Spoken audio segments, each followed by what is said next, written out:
Alors, moi je me présente, hein, Laurent Jeune, voilà, je suis enseignant à l'école élémentaire, j'ai enseigné dans tous les niveaux de l'école élémentaire, du CP jusqu'au CM2 avec du 4 niveaux.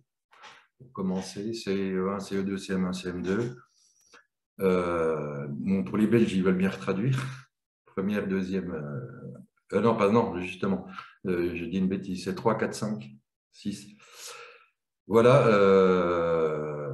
Et puis, donc, on est plusieurs. On travaille sur ce projet depuis maintenant 7 ans, qui s'appelle Bien écrire pour bien lire.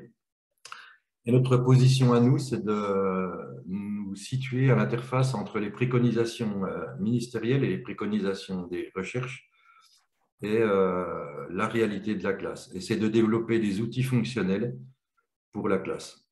Alors, je vais parler un petit peu de deux outils en même temps parce qu'on a des enseignants qui sont venus sur le webinaire méthode et puis qui viennent regarder aussi le clavier métallo. Donc, je parlerai peut-être je ferai certaines références à des moments pour montrer la cohérence entre les deux outils, entre la méthode de lecture CP donc, et le clavier métallo.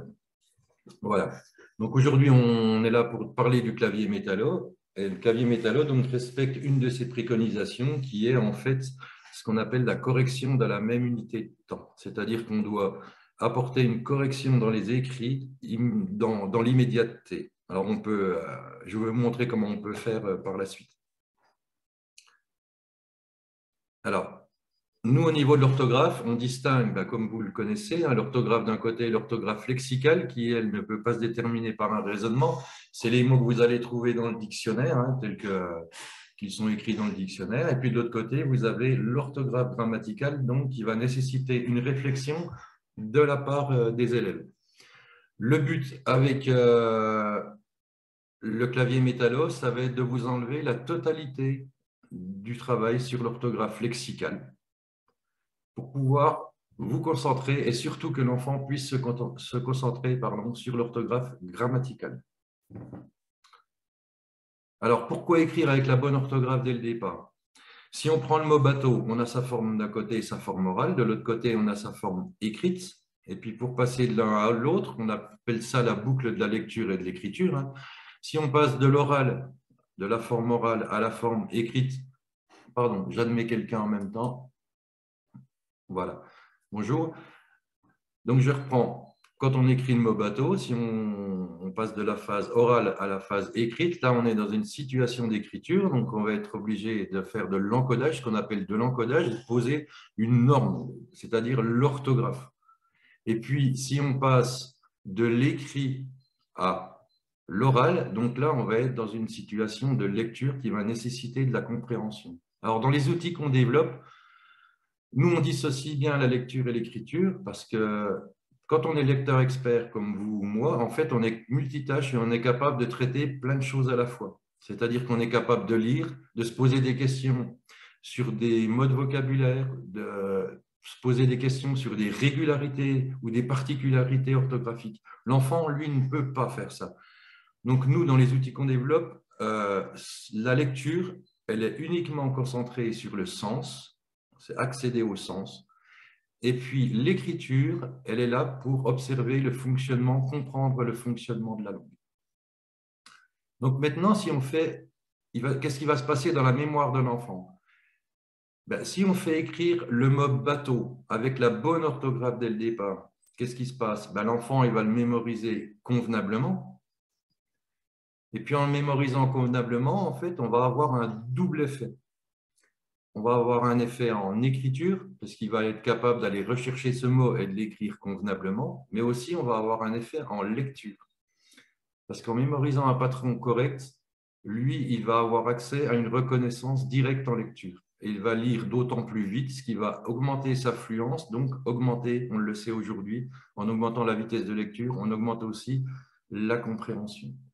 Donc, l'intérêt, ça va être de mémoriser convenablement ces patrons de mots pour avoir des corpus de mots bien enregistrés et pouvoir s'en servir tant en écriture qu'en lecture. Et puis, c'est pour ça qu'on appelle ça la puissance de l'écriture. Donc, ça va permettre à l'enfant d'accéder tout de suite à une norme. Et la norme, elle ne va pas être posée par l'enseignant, elle va être posée à un endroit comme elle est posée dans le dictionnaire. et bien là, elle est posée dans le clavier métallo. Donc, ce n'est pas l'enfant qui va dire maître, maître ou maîtresse, maîtresse, ça s'écrit comment? C'est lui qui va se référer à un moment donné à une norme qui est posée à un endroit. Alors, si on multiplie ce dispositif et qu'on fait écrire tout le temps de manière quotidienne depuis le début du CP avec la bonne orthographe, ben, qu'est-ce qui va se passer? Il va y avoir un corpus de mots de plus en plus important qui va être bien orthographié avec des patrons corrects, donc ce qui va servir au niveau de l'écriture et au niveau de la lecture. Par contre, maintenant, si on prend l'inverse, c'est-à-dire que si on laisse les enfants écrire de manière graphophonétique, alors c'est quelque chose qui est bien, hein, ce n'est pas un problème. Le souci, enfin, jusqu'à un moment donné, vous savez, de toute manière, en CP, on les laisse écrire de manière graphophonétique. Et puis après, en CE1, fin de CP, début de CE1, quand on commence à leur parler de la norme de l'orthographe, ben, ça devient extrêmement complexe pour eux parce qu'ils se retrouvent face à une barrière. Et puis, ben, ils ont de moins en moins envie d'écrire et puis ils vont perdre une créativité au niveau des écrits. Donc, pardon, j'admets quelqu'un. Donc, si on laisse écrire l'élève avec la mauvaise orthographe, il mémorise des patrons qui sont erronés. Quand il en a besoin en écriture, ben, quand il va aller les rechercher, il va l'écrire avec des fautes. Et puis ça, vous avez aussi des mots que vous avez du mal à écrire. Moi, j'en ai quelques-uns, vous en avez.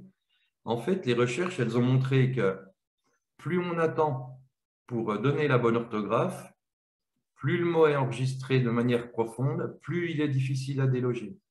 C'est pourquoi il faut donner la bonne orthographe au niveau lexical dès le départ. Et puis le deuxième impact qu'on va avoir ici, c'est en lecture, puisque évidemment les patrons en lecture ne correspondent pas aux patrons qui ont été enregistrés au niveau de la mémoire de l'enfant. Donc l'enfant va se retrouver avec des difficultés au niveau de la lecture aussi. Donc c'est pour ça qu'il faut absolument écrire depuis le départ avec la bonne orthographe. Alors maintenant, on ne dit pas qu'on fait du 100%. Hein. Nous, ce qu'on préconise, c'est d'écrire peut-être moins, mais d'écrire de façon normée. Et donc, à la fin d'une séance, quand l'élève il a posé son cahier, il n'y a quasiment plus de fautes.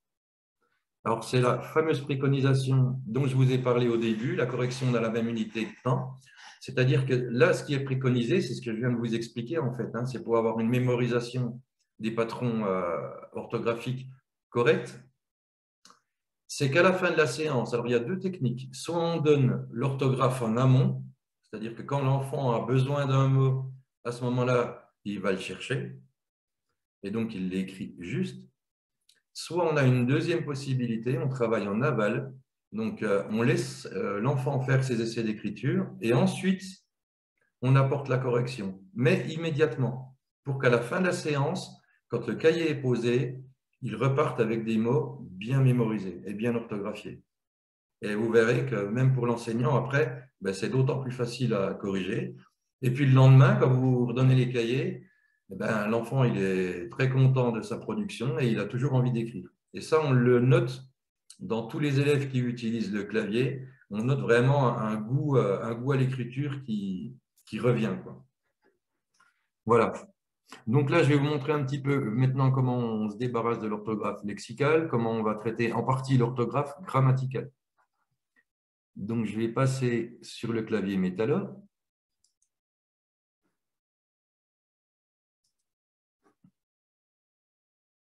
Alors, donc, tout le monde, vous me mettez un petit mot pour vous le partager, OK? Toujours? C'est toujours bon? OK, super. Je descends ça. D'accord. Alors, pour l'appli, le clavier métallo, on a deux possibilités. Soit on l'utilise hors ligne, donc là, on télécharge dans les stores, iOS, Android. Soit la deuxième possibilité, on l'utilise en ligne sur ordinateur. Sur ordinateur, c'est obligatoirement en ligne. Donc, moi, je vous montre aujourd'hui la version en ligne. Donc, vous allez sur le site Métallo. Si vous n'avez encore pas créé un compte, vous allez venir créer un compte ici, dans la rubrique quand on n'est pas connecté, qui s'appelle Mon compte. Donc, c'est assez simple. Et puis, une fois que vous avez créé votre compte, vous revenez dans votre espace ici. Et puis là, Donc là, vous allez retrouver tous les éléments de la méthode de lecture, hein, pour ceux qui ont déjà assisté au webinaire méthode. Et puis, vous avez la partie le clavier Métallope. Donc là, on va aller accéder au clavier.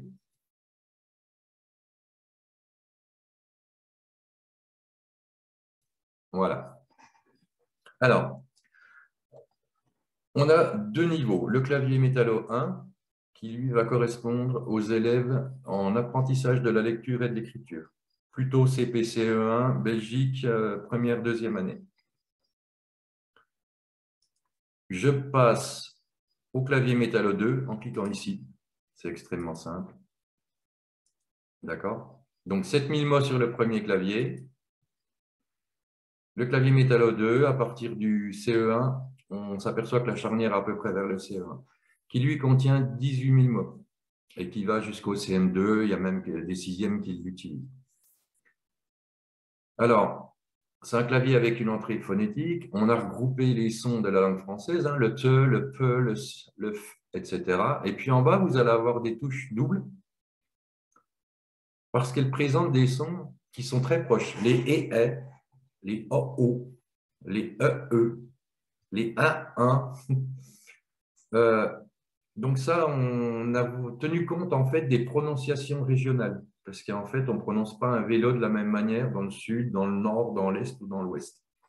Et on a beaucoup d'élèves qui déménagent, qui se retrouvent avec des accents différents. Donc, le but est que l'élève retrouve son mot de manière autonome le plus rapidement possible. Donc, ces sons qui sont proches sont mis sur des touches, sur la même touche.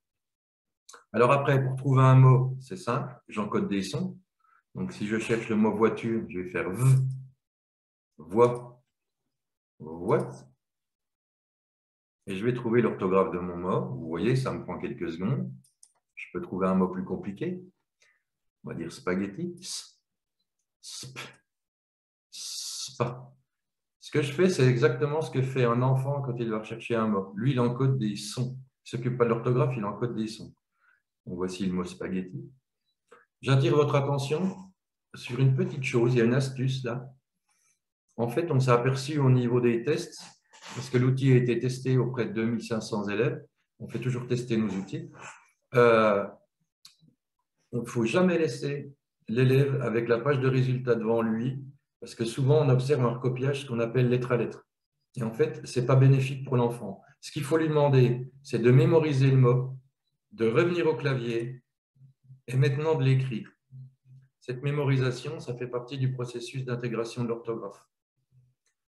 Après, si jamais il ne sait pas l'écrire, il peut retourner le voir, hein. Si jamais il a un doute, il y a un mot un peu compliqué comme spaghetti, ou par exemple, si je prenais orchestre, c'est pareil, hein. On peut le laisser revenir à un moment donné ou pour une orchidée pour vérifier. Mais ne jamais laisser la page de résultats devant l'élève. Donc, vous voyez, tous les mots en fait sont à égalité. On les trouve tous à la même vitesse. Je vous montre aussi, pour des mots qui sont à encodage court, vous avez, par exemple, si je prends le mot loup, donc vous avez terminé d'encoder, vous avez une page drapeau qui va vous indiquer que vous avez déjà une page de résultats disponible. Voilà, donc là, je trouve mon mot. Alors, au niveau des chemins phonétiques, on va voir que parfois, il y a des élèves qui peuvent passer par des chemins différents, hein. Si je prends par exemple le mot cheval, cheval, donc je vais trouver mon cheval. Et par exemple, dans notre département, nous, on ne dit pas un cheval, mais on dit un cheval. Donc, je vais le trouver de la même manière. Pareil, au niveau, si je prends le mot chewing-gum, qui peut être prononcé de plein de manières différentes, chewing-gum, le voilà, mais je pourrais le prononcer aussi chewing-gum, et je vais le trouver, et je pourrais le prononcer aussi chewing-gum, je le trouverai aussi. Donc là, pareil, on a tenu compte des prononciations. Après, on n'accepte pas tout non plus. Alors, par exemple, dans le sud, s'ils disent, eux, du côté de Marseille, ils vont dire un pneu au lieu de dire un pneu. enfin, ça s'écrit pneu, mais s'ils le disent pneu, ben, ils vont pouvoir le trouver. Voilà.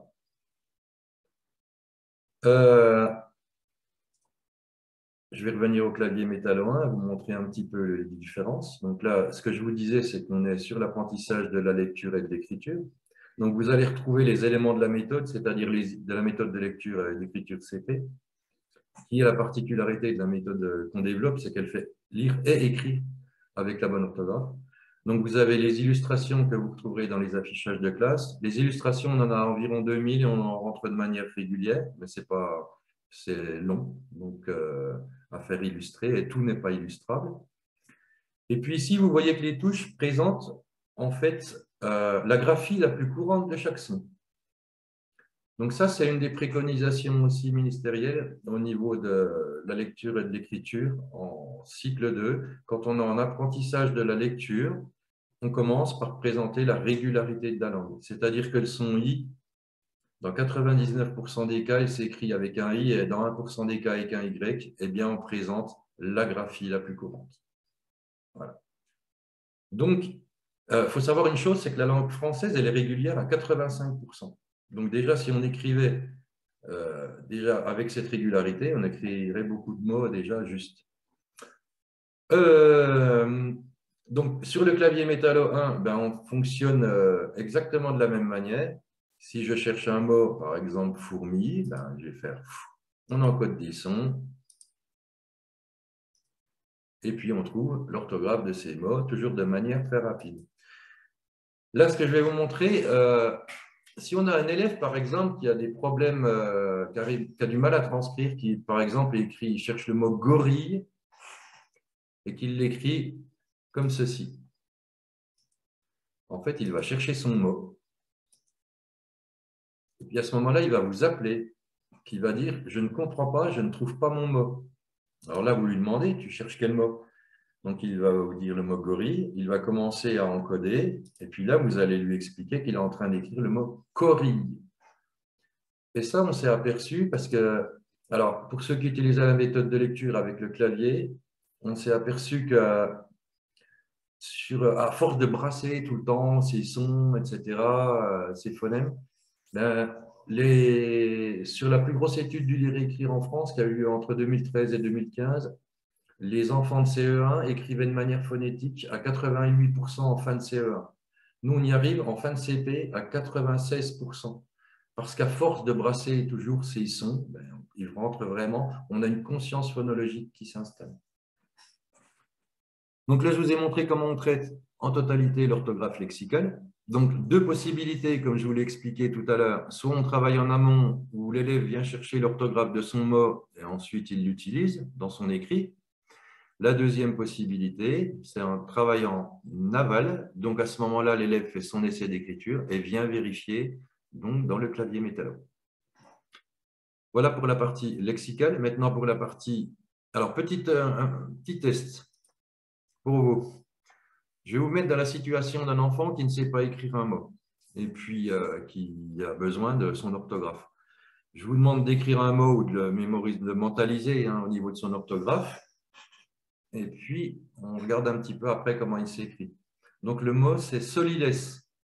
Alors, peut-être que certains d'entre vous savent l'écrire. Ne l'écrivez pas dans la discussion et vous n'avez pas le droit au portable. Donc, essayez de l'écrire ou de le mentaliser. Je vous laisse 10 secondes. Et puis, on en reparle.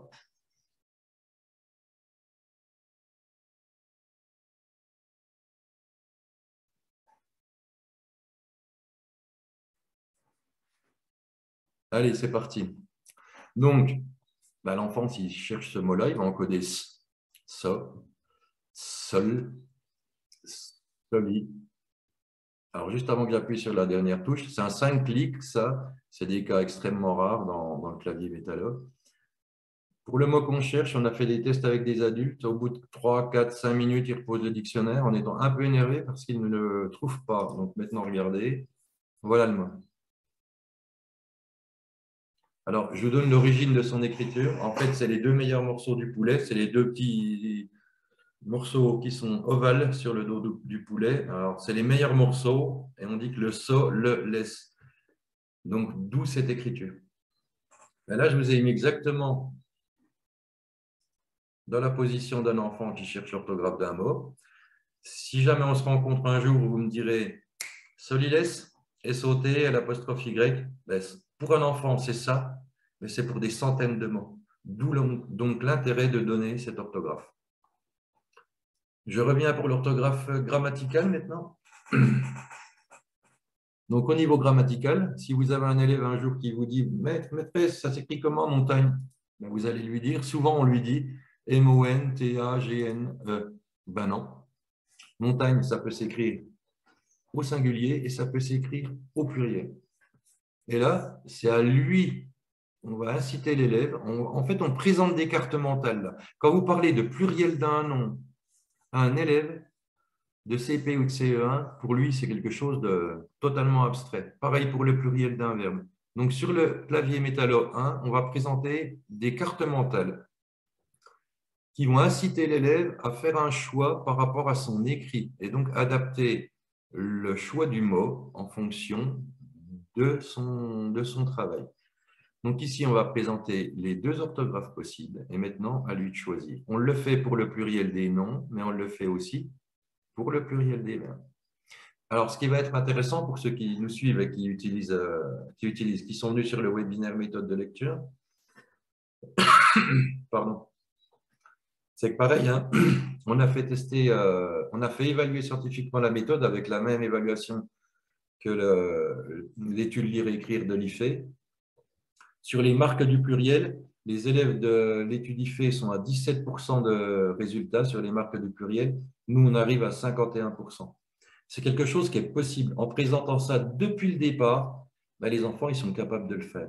Et il y a peu de temps, j'ai vu une élève de grande section à qui j'ai montré donc, le clavier Métallo. Quand je lui ai expliqué qu'en bas, c'était quand il y en avait plusieurs, je l'ai revu quelques semaines après.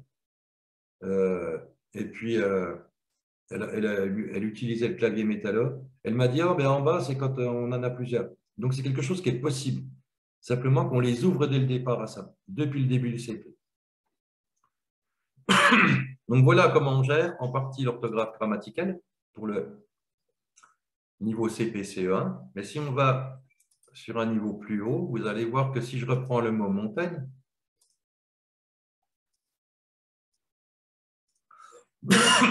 pardon, on ne va pas indiquer ici le pluriel du nom.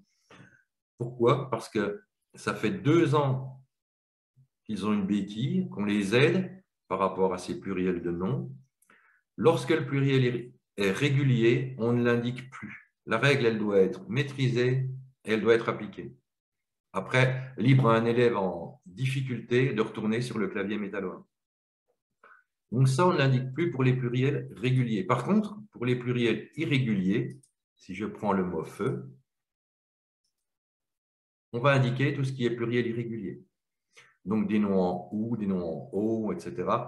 Des noms composés qui sont extrêmement compliqués aussi. Puis au niveau grammatical, alors vous allez voir, donc d'abord on est passé à la nouvelle orthographe, et ça c'est une des préconisations aussi ministérielles du guide Orange. Donc j'ai envie de dire, ça peut choquer certaines personnes, et je peux comprendre, hein, moi je suis aussi de l'ancienne école. Après, le but, c'est d'écrire sans faute, que ce soit nouvelle ou ancienne orthographe. Hein. Notre objectif ici, c'est de faire écrire l'élève avec la bonne orthographe. J'ai envie de dire, s'il écrit clé avec un E ou avec EF, il n'y a pas d'importance. Le but, c'est qu'il écrive juste. Donc, nouvelle orthographe. Les noms sont sur des étiquettes vertes, les adjectifs sur des étiquettes jaunes, invariable expression sur des étiquettes bleues et les verbes sur des étiquettes rouges. Et si je clique ici,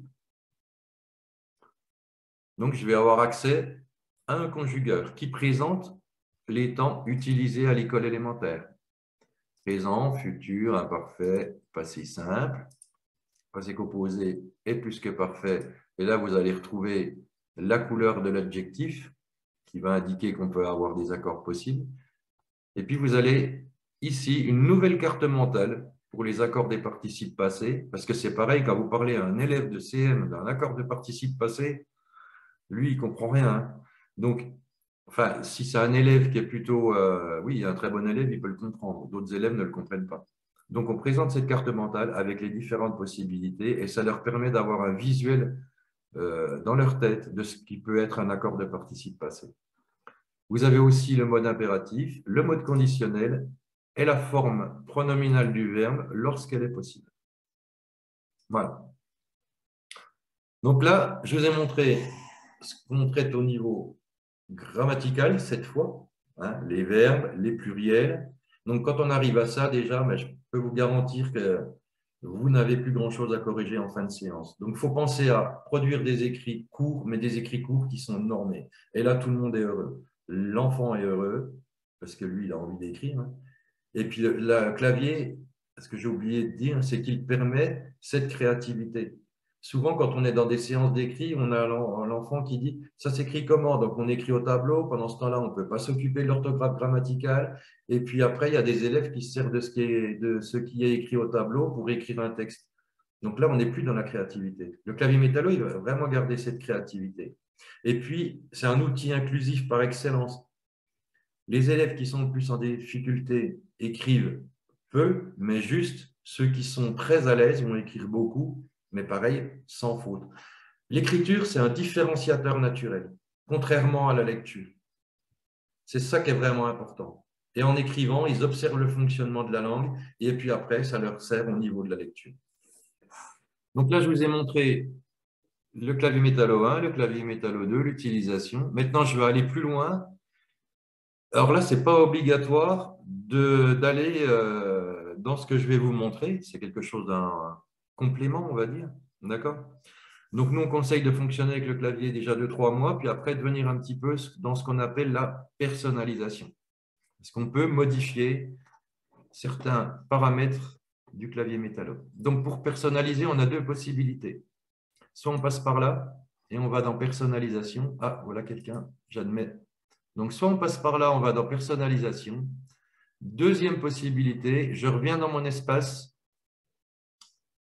et puis j'ai un bouton personnaliser le clavier. Donc, je peux personnaliser le clavier métallo 1 ou le clavier métallo 2, ou les deux, à vous de choisir. Donc, le clavier métallo 1. Donc, je peux personnaliser le clavier.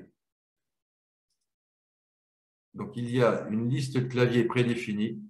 Vous pourrez y jeter un œil. Par contre, là, je vais parler pour ceux qui sont venus sur le webinaire de la méthode de lecture. On peut faire progresser le clavier en fonction de la progression de sa classe. Je m'explique. Si aujourd'hui, vous êtes en CP, ou même en CE1, vous faites une révision sur le sonf et vous dites aux enfants que le sonf, ça peut s'écrire de 3 manières différentes, avec un F, avec un PH, avec 2 F, on va pouvoir venir faire évoluer le clavier, choisir sa touche, pour que les enfants, ensuite, comprennent qu'on a différentes graphies pour un même son. Donc là, je vais enregistrer. Donc, pour ceux qui utiliseraient la méthode, c'est détaillé dans le guide pédagogique. Mais ce n'est pas une obligation d'utiliser le clavier avec la méthode. Je rappelle, on a un petit équivalent à la fin du livre de lecture pour permettre des séances d'encodage en autonomie et pour écrire sans faute. On peut donc paramétrer les claviers. On peut paramétrer aussi les résultats. Si les noms dans votre école, vous les avez en bleu, vous pouvez venir, pardon, j'admets quelqu'un, vous pouvez venir les passer en bleu, sur des étiquettes bleues. Pareil, si vous utilisez le clavier sur un vidéoprojecteur, souvent on s'aperçoit que le rouge passe très mal. Donc vous pouvez venir aussi changer la couleur des verbes. Donc sur les pages de résultats, on peut passer aussi en écriture cursive. Pour des élèves qui auraient des problèmes de transcription. On peut aussi écrire en lettres capitales. Et puis, on peut choisir d'afficher ou non les illustrations. Vous jetterez un œil. Petite... Alors, j'ai enregistré. Alors, petite parenthèse. Vous ne pouvez pas faire d'erreur là-dessus, sur la personnalisation. Si vous vous trompez, vous faites réinitialiser, enregistrer, vous revenez à 0. Donc, vous pouvez un peu faire n'importe quoi et puis revenir à 0, il n'y a aucun problème. Donc là, j'ai paramétré le clavier. Les pages de résultats, ben, je ne les ai pas paramétrées, mais vous avez vu le fonctionnement. Maintenant, je regarde le conjugueur. Voilà. Qu'est-ce que je peux paramétrer dans le conjugueur? Donc là, on est sur le clavier Métallo 1, donc apprentissage de la lecture et de l'écriture. Pardon, j'admets quelqu'un. Si on est en début d'année, en CP ou en première année en Belgique, on n'a pas besoin de faire conjuguer les enfants. Donc le conjugueur, on n'en a pas besoin. Donc je peux le désactiver. Par contre, maintenant, je suis en fin d'année. Je demande à l'élève de raconter un peu sa journée. Je me lève, etc. Donc je vais avoir besoin du présent. Je peux venir personnaliser ici, choisir les temps que je veux laisser afficher. Alors si j'étais en CM et que je travaille sur le récit, je pourrais garder passé simple et imparfait, mais là, on va dire qu'on est en CP, donc on va garder le présent. Je garde le présent, je valide. Et maintenant, ben, le petit enfant là, qui est en CP et puis qui veut raconter sa journée, il n'a pas besoin d'avoir des informations partout. Donc, ce qu'on peut faire aussi, c'est qu'on va pouvoir choisir les pronoms qu'on veut laisser apparaître pour lui permettre d'avoir son information le plus rapidement possible. Donc, vous allez voir que les autres apparaissent en débrillance. Donc là, je vais enregistrer. Maintenant, je vais aller jeter un œil sur le clavier Métallo. Donc, vous voyez bien que même ma classe de CP qui vient de voir aujourd'hui que le son peut s'écrire de 3 manières différentes, eh bien, elle le retrouve sur le clavier. Et puis, si on regarde sur le verbe, alors on va prendre rouler. J'espère que j'ai réactivé le conjugueur. Je ne sais plus si je l'ai. Oui, si. Donc voilà, je me retrouve avec mon information présentée extrêmement rapidement. Voilà. Donc cette personnalisation, nous, vraiment, je rappelle, on conseille d'utiliser le clavier et puis d'y venir à un moment donné. Voilà. OK. Donc là, j'ai terminé ma présentation. Je vais revenir vers vous, arrêter le partage. Et puis, je vais passer à vos questions.